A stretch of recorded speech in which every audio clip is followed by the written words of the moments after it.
welcome to the Courageous Self-Care Podcast. I'm your host, Christina Marlette. On this show, we talk about self-care that goes far beyond bubble baths, chocolate, and wine. And I love bubble baths, and I love chocolate, and I don't drink too much wine. There is nothing wrong with any of those. And if you're just using those for self-care, or if you're not even doing that kind of stuff, you're missing the boat. There is so much more to self-care than just focusing on external practices. So we hear people going for massages and exercising and eating well and still feeling totally empty. And that's because there's so much more to you than just what you see. There is a huge part of you that is unseen energy. And that's what I love to talk about on this show. So there are 12 different foundational skill sets for courageous self-care. And the reason they are presented as skill sets is because in the last 3 years that I've been working with courageous self-care, I've noticed that there seems to be a lot of self-worth wrapped up when it comes to self-care. And people will say, well, I don't have time and I'm too busy. But what they're really saying is I don't value myself enough to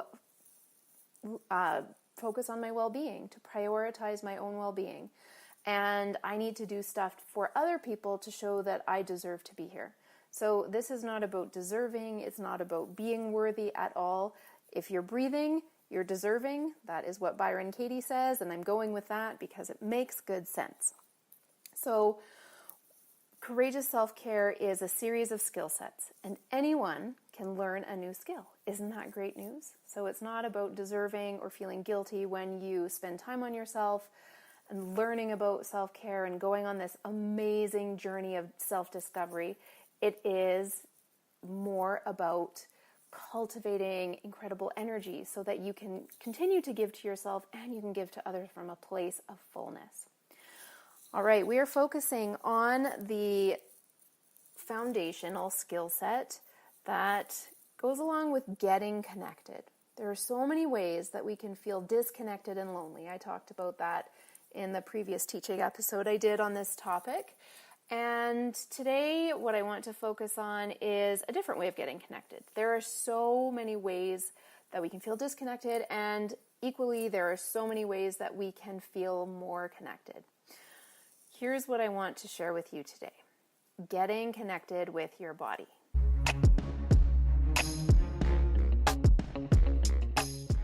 Getting connected with your body is a story from my past that was really challenging. I grew up dancing, competing in tap dance specifically. And I would look into the mirror during and after puberty, and I would compare myself to the other girls in my class, and they all happened to be really thin.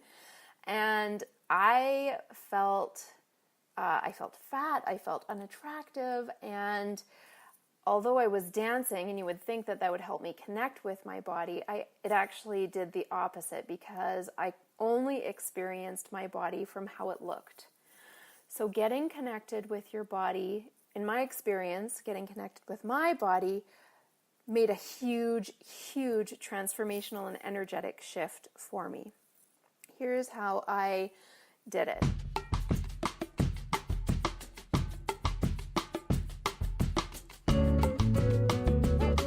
So first of all, I had to realize that I had this disconnect with my body and a loathing, and I tried all sorts of different eating systems, and I became a little compulsive about exercising, and I went through a period where I just wanted to see how little I could weigh, and I weighed myself way too much and didn't eat well. I was just eating the lowest fat, lowest carbohydrate, lowest everything possible. And it was very frustrating for my family.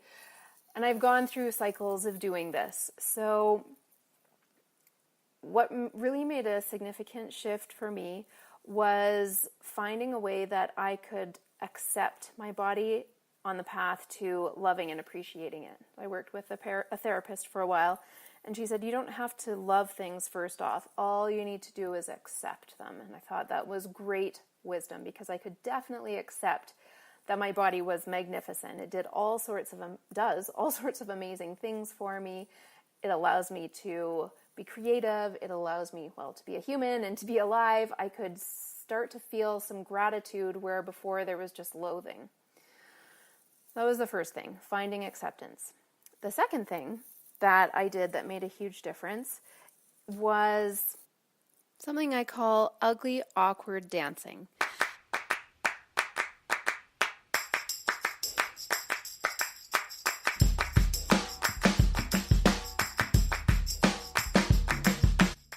I grew up needing perfection in my tap dance because I competed and I was very highly motivated to be the best dancer on the stage and to win gold medals and trophies. So dancing for me was more about competition, less about art and creativity. In fact, I never got to create anything in dance until I was in university. So I went through, about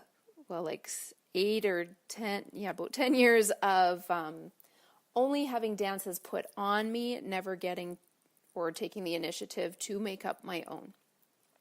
So ugly, awkward dancing is something that came through me several years ago because it helped me learn that life doesn't need to be about getting things perfect. It can be about enjoyment and fun and creativity. And this all came to me first through my body. I learned to let go and find freedom, to screw how it looked. I wrote a book about it, Why Ugly Awkward Dancing Changes Everything, or How Ugly Awkward Dancing Changes Everything, because the process that I went through and then went through with my students and clients, it completely transformed everything for me. So I'm going to give you a practice on how you can do ugly, awkward dancing yourself. And no, it's not learning specific steps so that you can dance like Ellen from Seinfeld. Totally different. I'll give that to you in a moment. First, I want to get back to the third thing.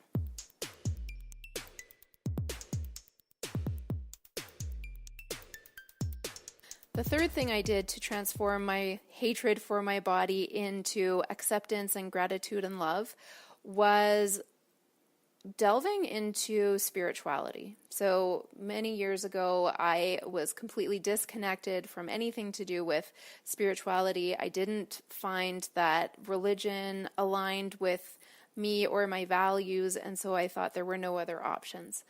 As I went through my 10 years of intensive personal development courses, traveling all over North America to learn and soak up information, one of the greatest gifts I got it was clearing up this blockage towards spirituality.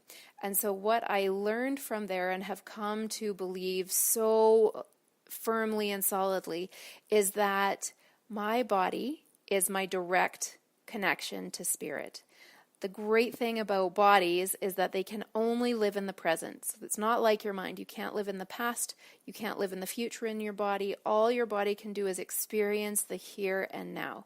And we can get so many messages from spirit through our bodies. And I've done episodes on that about body sourcing and how to use your body in that way. Your body is there to serve you, and you are there to also serve your body. It's this two-way relationship. So when I uncovered my spirituality and learned that I could connect with spirit through my temple, as I learned it actually was not just this body and sack of skin and bones and muscles, it is a magnificent temple where that truly gives our soul a home. So that is an idea that took time to cultivate, but once it became closer and closer to me, I could really understand and accept my body and feel so much gratitude for it because, well, our bodies represent who we are. And then the other thing, this just came to me, I wasn't planning on talking about this, but the other thing is that your body develops and grows and has its cells distributed as a reflection and a map of who you are as a soul. And so there are things that you might not like about your body, but they are also your greatest gifts. They also make up your personality and your genetics. And like if you have, if your eyes are close together, you're more of a detail-oriented person. If your eyes are further apart, you're more of a big picture kind of person. And if that's something that you don't like about yourself or can't stand about yourself, it helps me at least anyways, to realize that the way that your cells are distributed makes you who you are, and who you are is filled with gifts. So if you're a visionary and you have big ideas, you wouldn't have eyes that are close together. It's just not possible. And I just think that's fascinating, don't you? So there are all these traits all over our bodies that give indication of what our gifts and talents are and who we are as a human being. And it couldn't be any other way in this lifetime. That is just how it needs to be. And so if we can look at some things that we think on our bodies that bug us as helping us make who we are and being able to share who we are with others, then for me at least, that really helped shift my relationship with my body. So here's what I want to do. I want to share a challenge for you, an ugly, awkward dancing challenge.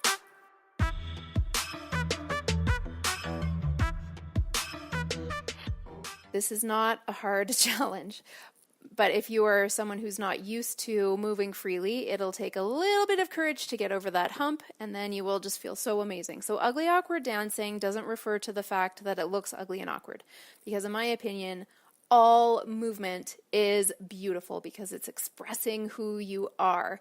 You cannot be who you're not when you're moving. It just shows up all over the place. So ugly, awkward dancing means accepting how you move and not putting any restrictions on yourself. And to help you do that, I'm going to give you a movement challenge. So I like to do, when I do live events with people, I like to do something called a dancing discovery, and it's also in some of my online courses. A dancing discovery is when you ask your body a question, and then you move to find out the answer.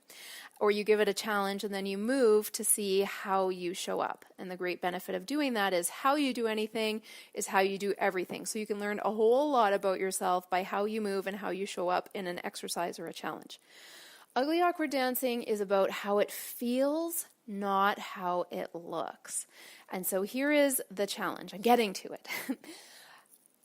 What you're going to do, if you choose to accept this challenge, is for the next 7 days to find 3 to 5 minutes in your day where you put on a song that you love, and then you move for freedom and you screw how it looks. You ask your body to show you what freedom actually feels like as physicalized movement. And here is what you can do if you have no idea how to move that way. I'll give you a movement idea or a dancing discovery idea. So be curious in your body how you can make circles. Maybe you can make circles with your nose in the air. You can draw circles with your arms. You can make circles with your hips. Any kind of rotation. Maybe you walk on the floor in a circle or skip in a circle, or you lay on your back and wave your feet in the air in circular motions, or rotating your joints. So there are endless ways of how you can experience circles and rotation in your body. Be curious about how many different ways you can find them. And you're not worried about how it looks. You are focusing on how it feels. And if you do this for 7 days, you'll probably want to keep on doing it as a daily practice. And you will experience so much more freedom in your personality and in your life and in your body. I've had people say over and over at my workshops, I haven't felt this good and this alive since I was a little kid. And that is because little kids move with freedom. They don't care how it looks. It is all about how it feels. And the other part of that is becoming a pleasure seeker. So noticing what it is that feels pleasurable and delightful and good in your body rather than thinking about how it looks. And besides, you can do this by yourself. So you don't have to worry about how it looks. So this is the challenge. Find a song that you can play every day for 7 days, or have a playlist. Each day dance for 3 to 5 minutes in an ugly, awkward way, and it is not referring to how it looks. It is referring to, I didn't get to this part. Ugly, awkward dancing refers to the white elephant in the room that happens so often when people are moving. There's a whole lot of insecurity going on. Oh, I don't know if I'm good as that person over there. Oh, I think I look like a loser. Oh, I don't know how to dance. I haven't any lessons. Those are the ugly, awkward thoughts that go along with full self-expression. And so the more we practice showing up as exactly who we are and being okay with that person, the easier it gets to move in your body with freedom, and the easier it gets to be more of who you are in your everyday regular life. That is the challenge. I hope you accept it, and I hope that this information was helpful for you. These are the 3 things that made a significant shift for me in my relationship with my body, and I just feel so much better about my body. I feel better in my body. I'm healthier than I've ever been, because when you have hatred flowing through energetically, of course you're not going to be healthy. So it has made a huge difference for me, and I hope that helps you. I would love for you to leave a like if this was a great episode for you, if you felt like there was useful information. You can leave a comment. You can share with the songs that you're going to dance to. You can share how you feel over your journey. You can leave a review. That would be amazing. And I encourage you to share it with your friends, especially your female friends, because there's a whole lot of body image stuff going around in our society, and we are just so much more than our bodies. And it does serve us to connect with them on a much deeper and higher level. And I want to give you a resource. So I invite you to go to my website, ChristinaMarlette.com. The link is in the description. And get yourself the free resource called the Daily Self-Care Checklist. And this is not just a checklist, although I made it look pretty, and there is a checklist, and you can print it off if you like. The other part of it is that it's a teaching, and it goes deeper into some of the other foundations of courageous self-care in an easy, seamless way that you can integrate into your life, so that you start prioritizing yourself and getting more energy and feeling better about yourself, so that then you can continue to do that for yourself and spread the love with others. So I encourage you to go get that daily self-care checklist. It is a great resource and will get you on track to practicing courageous self-care. Thank you so much for listening. I look forward to connecting with you again next time. Bye-bye for now.